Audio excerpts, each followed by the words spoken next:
Nah, ini merupakan tempat perjanjian Giyanti yang ada di Karanganyar, dan ini merupakan isi perjanjian Giyanti.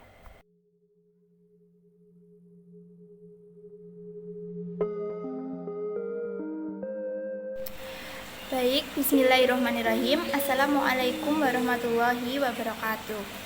Perkenalkan, nama saya Esti Kusumaningsiwi dengan NIM 205231106, Prodi Perbankan Syariah kelas 2C. Pada kesempatan kali ini saya akan menjelaskan mengenai perjanjian Giyanti guna untuk menyelesaikan mata kuliah Islam dan Budaya Jawa. Nah, di sini nanti kita akan membahas mengenai perjanjian Giyanti. Terdapat di mana perjanjiannya apa dan bagaimana peristiwanya. Kita akan bahas setelah ini. Oke, jadi perjanjian Giyanti ini merupakan peristiwa di masa silam. Perjanjian ini itu lahir sebagai sebuah kesepakatan segitiga politik antara Pakubuwono III, Pangeran Mangkubumi, dan Perserikatan India Belanda atau VOC pada 13 Februari 1755. Lalu, mengapa perjanjian ini dinamakan perjanjian Giyanti? Jadi, perjanjian ini dinamakan Giyanti karena nama ini itu diambil dari lokasi penandatanganan perjanjian, yakni di desa Giyanti. Dalam pelafalan Belanda disebut sebagai Yanti dan secara tertulis yaitu Giyanti. Dan tempat tersebut sekarang dikenal dengan Dukuh Kerten Jatiharjo Karanganyar. Baik, langsung lanjut cerita mengenai perjanjian Giyanti. Jadi, di masa silam, perjanjian Giyanti ini dibuat dalam rangka meredam api konflik yang terjadi berlarut-larut.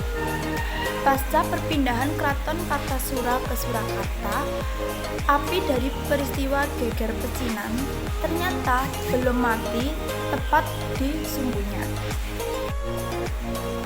Lalu ketika itu, Mangkubumi yang membantu Pakubuwono II dalam meredakan api konflik mendapatkan hadiah berupa sebidang tanah dari Pakubuwono II.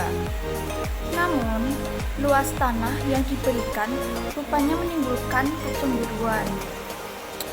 Salah seorang pangeran mengeluhkan ketidakadilan mengenai hadiah tersebut kepada Gubernur Jenderal Baron van Imhoff, yaitu Gubernur Jenderal di Batavia ini pun lantas mengeluarkan keputusan yang membuat tanah tersebut tidak jadi dimiliki oleh Mangkubumi. Akhirnya, dia meminta izin kepada kakaknya yaitu Pakubuwono II dan mengatakan, daripada duduk saya di kelurahan, lebih baik buanglah saja saya. Buang kemana sampai saya tidak bisa kembali lagi ke Jawa. Akhirnya diberi uang saku 3.000. Ini untuk jatah makan anak buahmu. Kemudian malamnya pergi. Dan sejak itulah pecah perang Mangkubumen. Puluhan ribu dikumpulkan prajurit Jawa. Perlawanan ini mendorong Gubernur VOC untuk Jawa Utara, Nicholas Harting, mengambil sikap untuk menyelamatkan daerah operasionalnya secara tertutup. Harting melakukan perundingan bersama Pangeran Mangkubumi. Setelah berkali-kali melakukan perundingan, Harting bersepakat dengan keinginan Pangeran Mangkubumi yang juga hendak menjadi penguasa di tanah Jawa. Pada 23 September 1754, nota kesepahaman antara VOC dan Mangkubumi terlaksana, dan nota tersebut disampaikan kepada Pakubuwono III, sang pengganti Pangeran Pakubuwono II. Nota tersebut menjelaskan bahwa Pangeran Mangkubumi mendapatkan wilayahnya pada 4 November 1954. Pakubuwono III menyatakan persetujuannya terhadap hasil perundingannya dengan Gubernur Jawa Utara dengan Mangkubumi tersebut. Surat pernyataan itu disampaikan oleh Pakubuwono III kepada Gubernur Jenderal VOC, yaitu Jacob Moser. Kesepakatan ini mendorong terjadinya sebuah perjanjian besar yang ditandatangani di Desa Giyanti, beberapa kilometer di sebelah timur Surakarta. Penandatanganan perjanjian Giyanti ini menjadi pangkal dari terbelahnya tanah Jawa menjadi dua bagian, atau juga yang dikenal dengan istilah Palihan Nagari.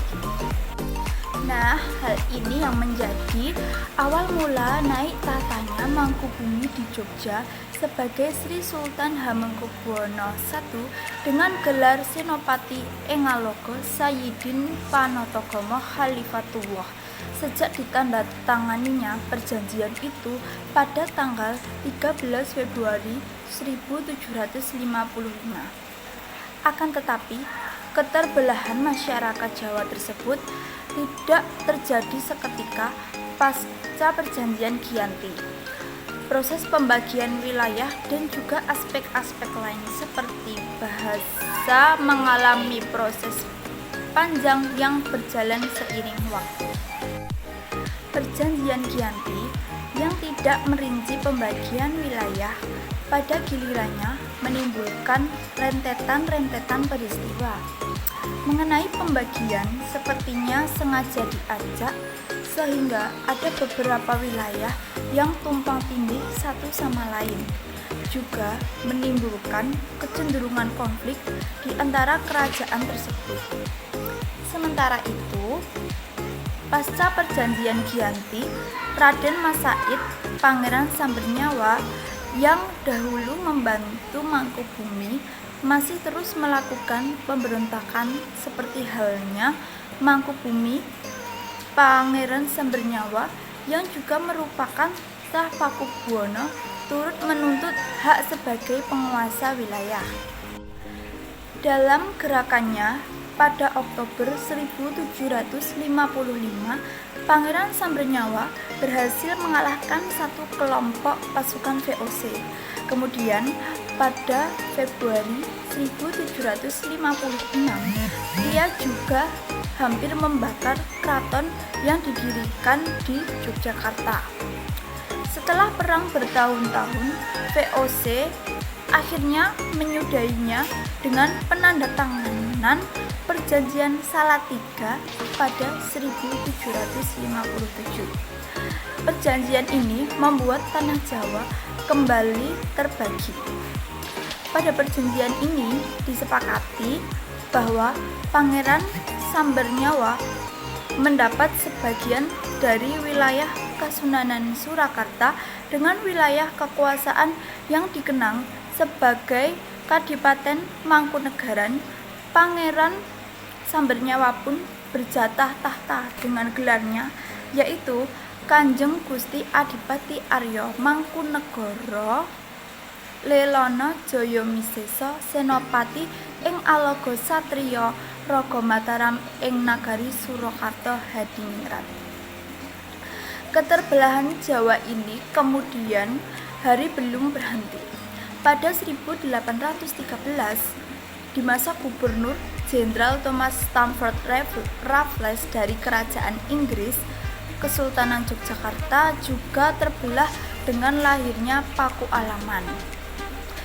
Dengan demikian, tanah Jawa kemudian memiliki 4 wilayah pemerintahan, yang mana masing-masing tumbuh dengan perbedaan model dan orientasi politik.